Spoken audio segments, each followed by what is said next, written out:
It began as a night of applause, but before the curtain fell, something unseen would move across the stage, something not of this world. Chicago, 2014. The night air was sharp, almost electric. Outside the Grand Avenue Theater, a crowd had gathered beneath the yellow glow of streetlights, some holding tickets, others holding rosaries. The line between audience and protest blurred. Reporters shouted questions. A group of nuns prayed quietly near the curb, clutching their beads as the marquee above flashed in bold light. The Mother of Nothing, a modern tragedy. Inside, laughter echoed through the marble halls. The scent of perfume and wine mingled with the faint odor of burning dust from the stage lamps. And in the dressing room, Daniel Hale adjusted his costume in the mirror. He was the city's golden actor, the kind critics called fearless and believers called lost. His talent was undeniable, his arrogance untouchable. Tonight he was to play the Virgin Mary, but not as the world knew her. In this twisted satire, Mary was portrayed as delusional, a woman who mistook her own madness for divine revelation. When Daniel first read the script, he had laughed. If God has a sense of humor, he'll buy a ticket. But deep down, he liked the danger. He liked the power of holding the sacred in his hands, only to shatter it. Elena Morales, his co-star, entered the dressing room quietly. "They're praying outside again," she said softly. "I can hear them from the stage door." Daniel smirked. "Let them. Their prayers can't stop a show." "Maybe they're not trying to stop it. Maybe they're praying for you." For a moment, his expression flickered, something almost human. Then he looked back at the mirror. "If heaven wants to send me a message, it can buy a front row seat."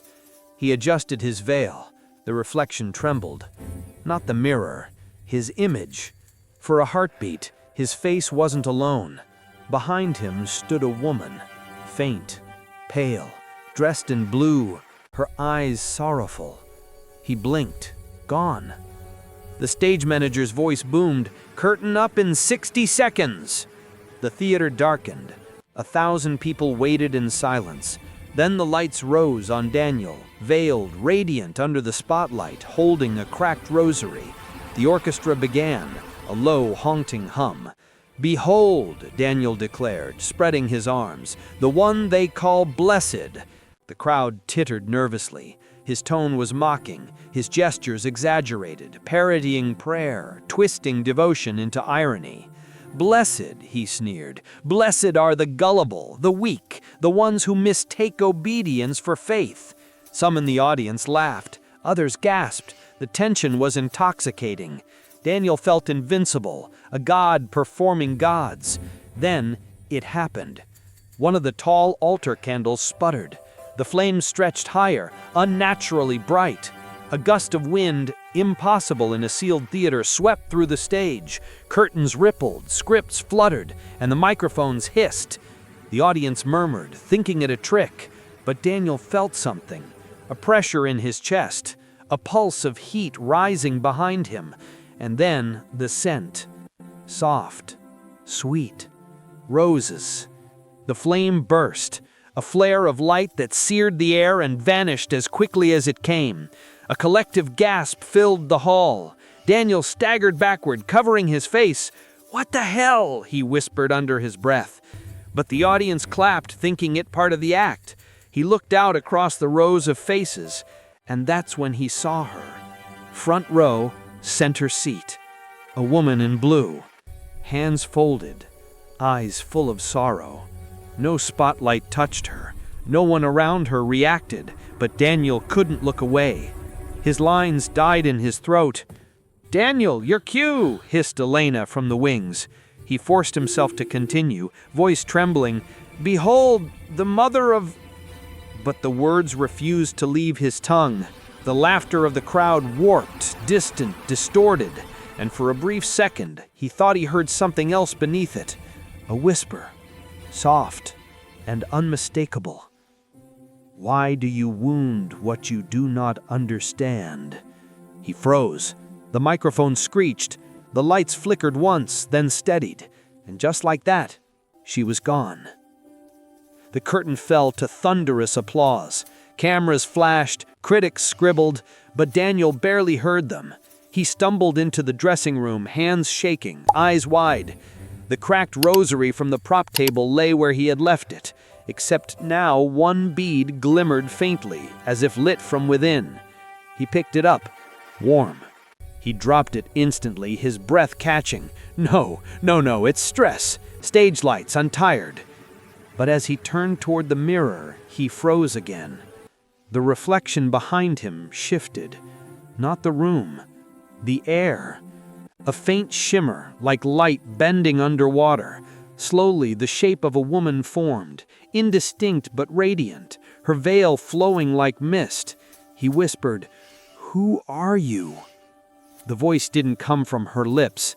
It came from within him. "You have mocked what is holy, yet even now heaven has not mocked you." A tear broke free from his eye before he could understand why. He spun around, but the room was empty, only silence. Then, on his dressing table, something new had appeared, a single rose petal. He stared at it for a long time before whispering, "If this is your idea of a warning, it's a beautiful one." He laughed softly, a broken laugh, but even as he said it, something inside him cracked.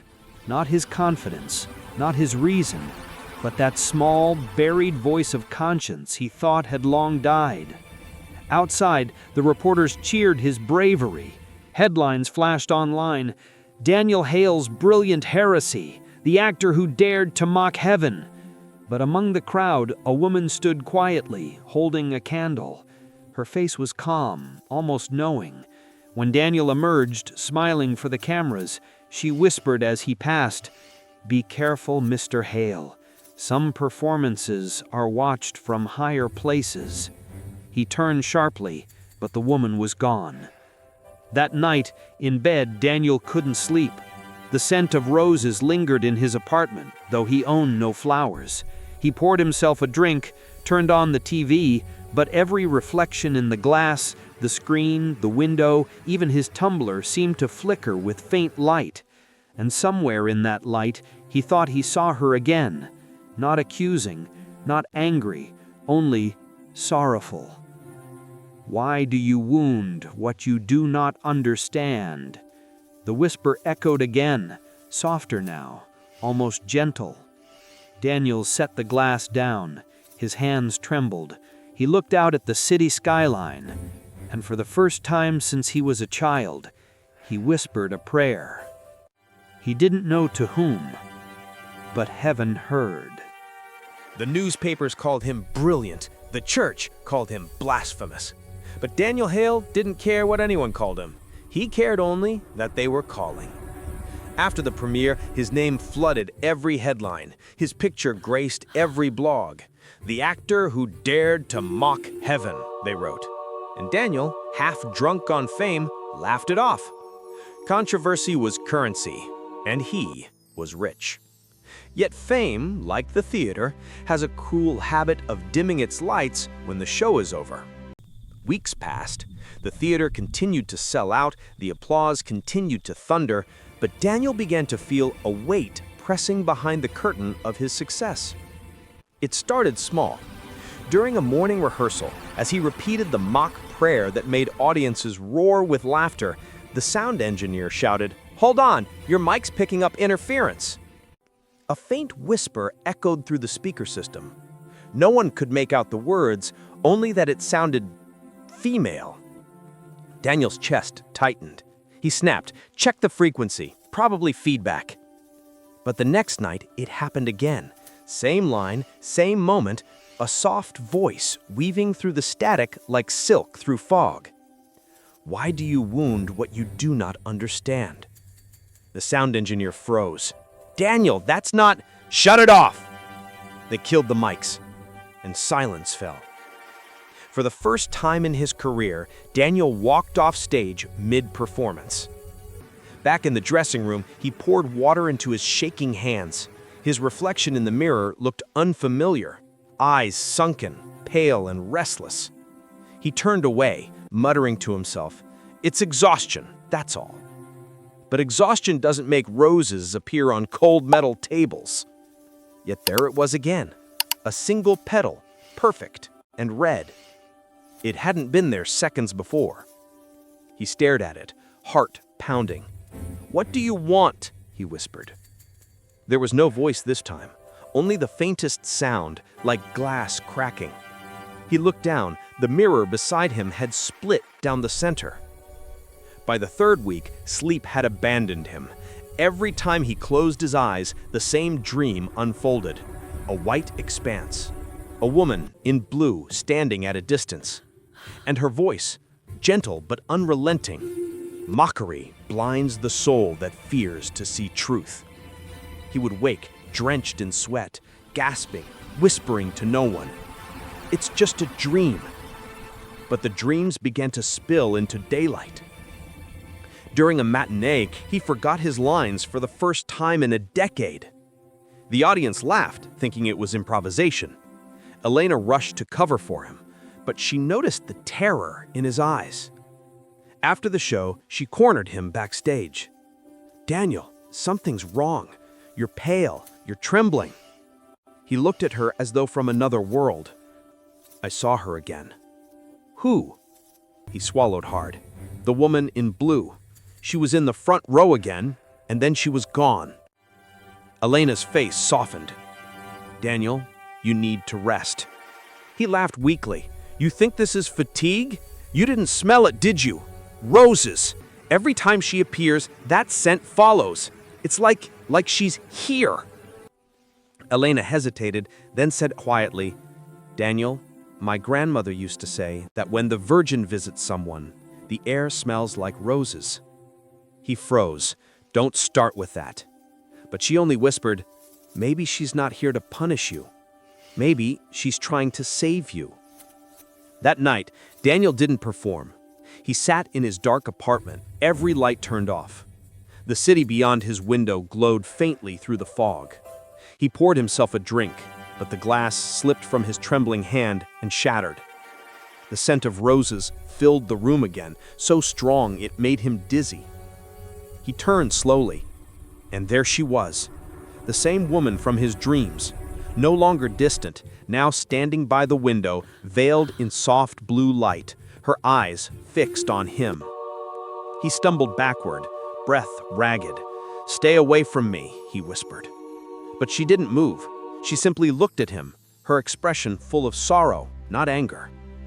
"You mock what you no longer believe, but heaven still believes in you." Daniel collapsed to his knees, covering his face. "Why me? I'm not one of them. I don't pray. I don't even believe anymore." Her voice was quiet, yet it filled the entire room. "Faith is not gone. It sleeps beneath your pride. And pride, my son, is what blinds the heart." A single tear burned down his cheek before he could stop it. When he looked up, she was gone. Only the scent remained and a faint warmth lingering on the air. The next morning, he tried to tell himself it was madness, hallucination, stress, but no explanation could undo what he felt inside, the tremor of something vast and real pressing against the walls of his disbelief. When he arrived at the theater, the crew avoided his eyes. The stage manager muttered something about weird lights during the night, blue, faint, moving across the curtains like moonlight underwater. Daniel said nothing. But when he stepped onto the stage alone before rehearsal, the air changed again. He could feel it, still, expectant, the same weight as before, and then an echo. Not a voice this time, but the soft, rhythmic sound of prayer. A woman's voice reciting words he hadn't heard since childhood. "Hail Mary, full of grace." His throat tightened. He whispered the next line without meaning to. "The Lord is with thee." Tears blurred his vision. Suddenly, one of the stage lights cracked, showering sparks.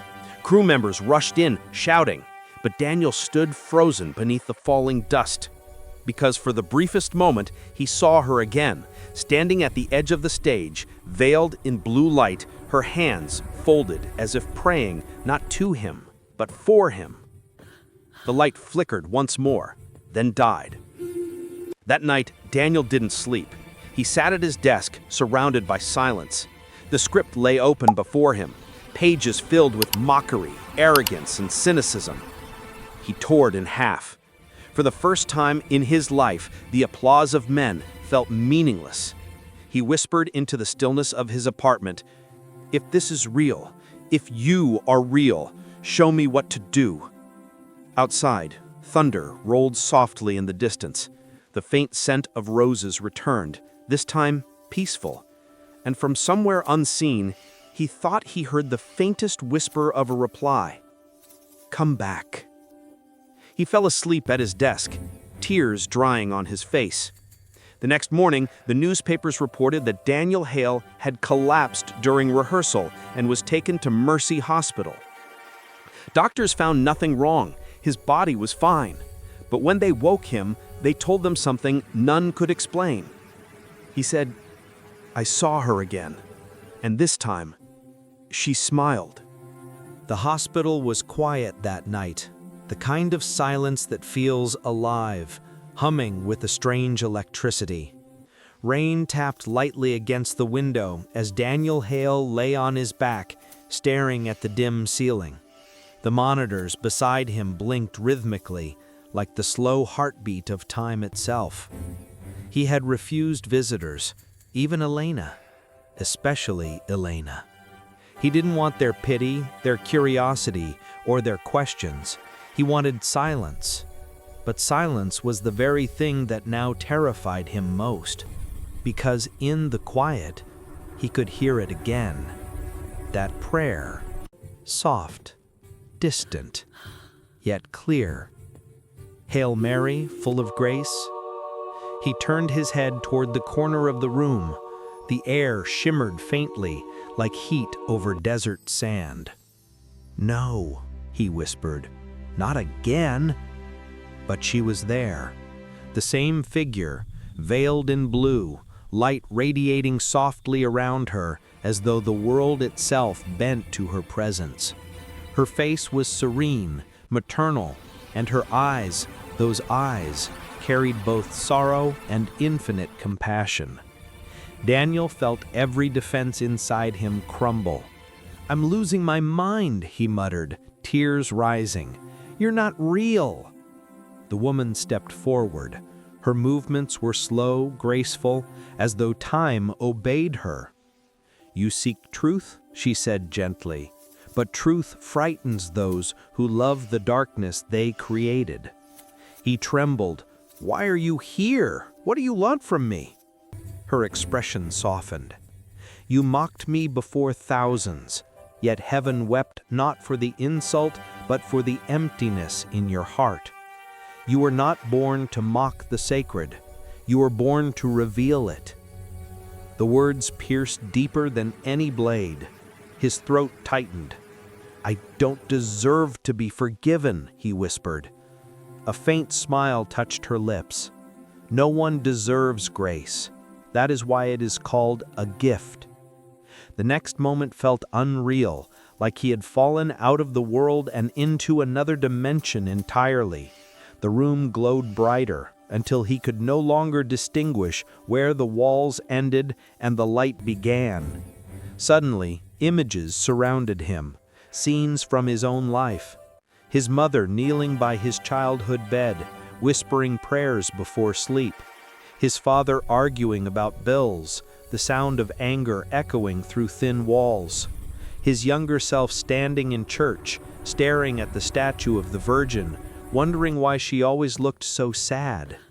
And then the night he stopped believing. He was 17. His mother had died suddenly in a car accident. He had prayed all night for a miracle, but none came. The last words he ever said in prayer were full of fury. "If you were real, you would have saved her." That wound had never closed. It had merely hardened into cynicism. Tears spilled down his face as the visions faded. He whispered brokenly, "All these years, I thought you abandoned me." "My child," she replied, her voice both near and eternal, "I never left you. but grief blinded you to light. When hearts close in pain, they do not lose heaven. It is heaven that waits for the door to open again. Her words washed over him like sunlight through storm clouds. Something inside him, something heavy and long buried, finally broke. He sobbed, not out of fear, but release. Nurses on duty later swore that around 3 a.m., the entire ICU corridor filled with the scent of roses. One of them, a devout Catholic, whispered a trembling Ave Maria under her breath. Another, not religious at all, said the lights in Daniel's room flickered, though every monitor stayed stable. Inside, Daniel was on his knees beside the bed, praying for the first time in 20 years. Not reciting words, just weeping and whispering, "I believe." When he opened his eyes again, she was gone.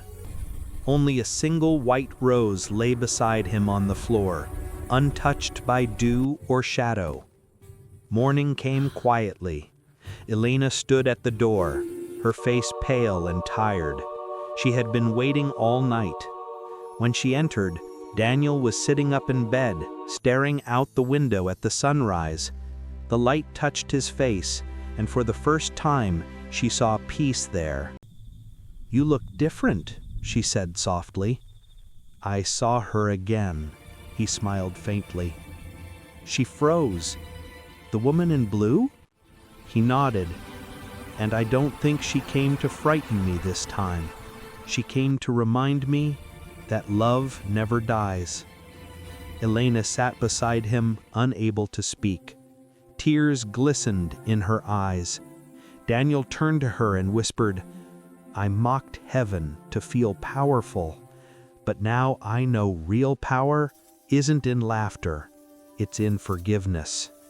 He lifted his trembling hands. "She forgave me, Elena, before I could even ask." The story could have ended there, a private conversion, a quiet miracle. But heaven never hides what it wants the world to see.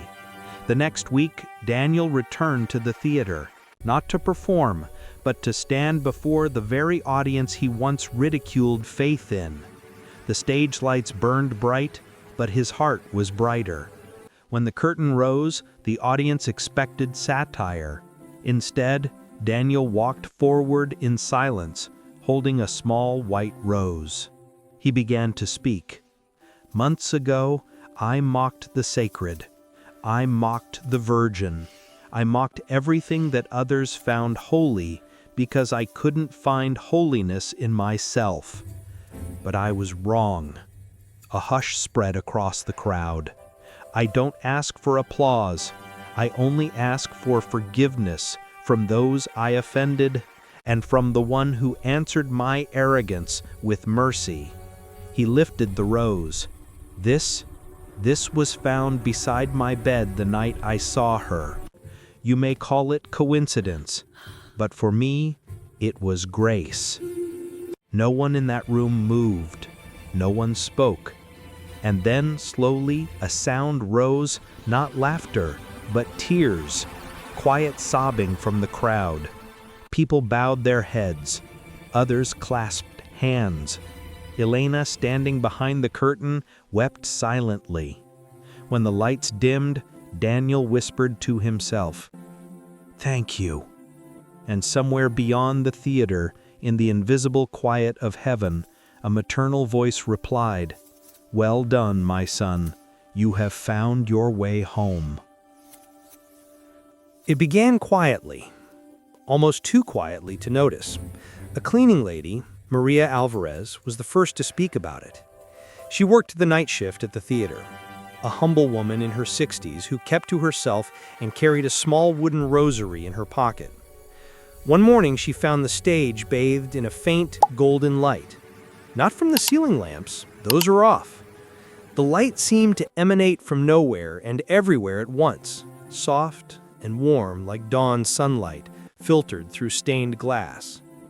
In the center of it lay the white rose Daniel had placed there days earlier. It hadn't wilted, Not a single petal had fallen, even after a week under the heavy theater lights.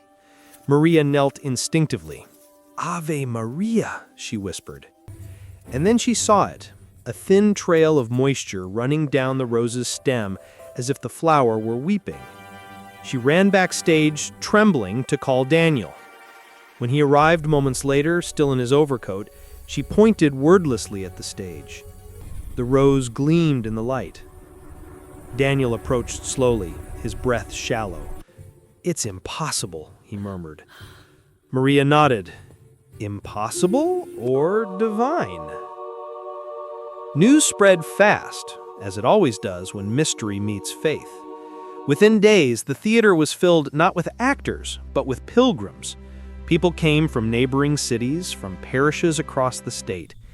They didn't come for a performance, they came to pray. The white rose was moved to a glass case surrounded by candles. The air smelled faintly of roses and incense, though neither were burned nearby. Some came skeptical, others desperate. Mothers brought photographs of their sick children. Old men whispered prayers for forgiveness. Students came out of curiosity and left in tears. And in the midst of it all, Daniel sat quietly in one of the back pews they had installed on stage, watching it unfold. He had become the caretaker of something he could not explain. Elena joined him one evening, sitting beside him as the last of the visitors left. "You never planned for this," she said. He smiled faintly. "No, I planned for applause, but instead, heaven gave me silence and peace." She looked at the rose. "Do you think she's still watching?" Daniel turned toward the faint glow surrounding the glass case. "I think she never stopped." Then came the first healing. A woman named Claire Donovan, a single mother with an 8-year-old boy named Thomas, had come to the theater after her son was diagnosed with an aggressive illness. Doctors had given him weeks. She placed his photograph near the glass case and prayed. The next morning, hospital tests showed something baffling. The tumor had vanished. Completely. No medical explanation, no trace left. When the news broke, people began calling it the Rose Miracle. Journalists came with cameras. Scientists arrived with instruments. They examined the flower, tested the glass, analyzed the lighting. They left confused. The rose remained unchanged, unfading, untouched by decay. Daniel, once the man who mocked the sacred, now found himself answering questions he could barely comprehend. A reporter asked him during a press conference, "Do you believe this is truly the Virgin Mary's doing?" Daniel hesitated, then said softly, "I believe that heaven speaks in ways we don't expect. I spent half my life trying to silence it. And now, I've learned that miracles don't need our permission, only our attention." His words struck deep.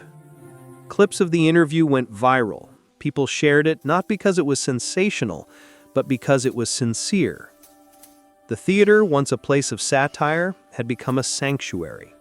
Mass was held there every Sunday. A small choir sang Ave Maria under the same spotlight where Daniel once delivered mockery. And sometimes, late at night, when the last candle flickered low and the echo of prayers lingered in the air, people swore they heard something faint and distant, a woman's voice singing softly, beautifully. Not a ghost, not a legend, but a mother still watching over her children.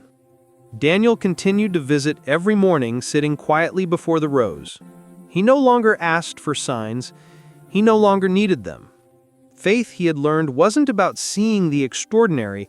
It was about recognizing the sacred within the ordinary. He looked at the stage that had become an altar, the light that never faded, and the faces of those who came with hope in their eyes. He realized then that the miracle was not the rose itself. It was the transformation of every heart that came to kneel before it. Months later, the bishop of the diocese officially recognized the site as a place of reflection and grace. A chapel was planned beside the theater to be named Our Lady of the Rose of Mercy. At the dedication ceremony, Daniel stood before the crowd. The same stage, the same lights, but this time His words carried the weight of truth. Once, I thought art was meant to imitate life. Now I know it was always meant to reveal heaven. The audience stood in silence. Some wept, others prayed. And as Daniel stepped back, a beam of sunlight pierced through the stained glass window, landing directly on the rose. It glowed once more, pure and alive, as if the Virgin herself smiled through the light. The same scent of roses filled the air again, and Daniel, closing his eyes, whispered the words that had once saved him. Hail Mary, full of grace. The miracle of the rose did not remain within the walls of that old theater for long. It spread like light through stained glass, refracted, scattered, yet pure in every direction. Within months, pilgrims from distant countries began to arrive. They came not for spectacle, but for silence. Families drove for hours through rain and fog, carrying candles, rosaries, and small photographs of loved ones. Reporters who once came seeking headlines now knelt beside farmers, teachers, and children, whispering prayers they hadn't said in years. The city changed too. Shops near the theater began selling small wooden rosaries and candles with the image of the Virgin surrounded by a single white rose. People started greeting each other differently, with gentleness, with eyes that seemed to remember grace. The air itself seemed calmer, as if heaven had brushed its hand over the place and left behind a trace of peace that refused to fade. And yet Daniel never once called himself a prophet or a chosen one. He lived quietly, in a small apartment a few blocks from the theater. He still walked to the chapel every morning at dawn, not for attention, but for gratitude. Sometimes he'd sit in the back pew as others prayed, observing the hundreds of faces bathed in candlelight. He'd smile faintly, realizing that what had happened years ago wasn't just his miracle, it was everyone's. There was a day when a journalist, the same one who had mocked him at the first press conference, returned to interview him again. She asked softly, "Mr. Bennett, do you think miracles like this happen to remind us that God still exists?" Daniel looked at her with quiet eyes. "No," he said gently. "Miracles happen to remind us that we still do, that we haven't lost the ability to believe." The journalist lowered her microphone and didn't say another word. She simply nodded, because there was nothing more to add. Years passed. The rose still bloomed, unchanged, untouched by time or decay. Botanists called it impossible. Believers called it Mary's kiss frozen in time. Every year on the anniversary of the event, the bishop led a mass at the chapel. The choir sang Salve Regina, and as the last verse echoed through the air, sunlight always managed to pierce the glass roof and fall directly upon the rose, as though heaven once again was confirming its presence. Daniel's hair turned silver, but his eyes stayed bright. He never stopped praying for forgiveness, not because he doubted that he'd been forgiven, but because prayer had become his way of staying close to her. Sometimes he'd sit in the back pew as others prayed, observing the hundreds of faces bathed in candlelight. He'd smile faintly, realizing that what had happened years ago wasn't just his miracle, it was everyone's. And then one morning, the chapel doors remained closed longer than usual. When the caretaker entered, he found Daniel kneeling before the glass case, his hands folded, his lips still moving as if mid-prayer. He had passed away peacefully, still facing the rose.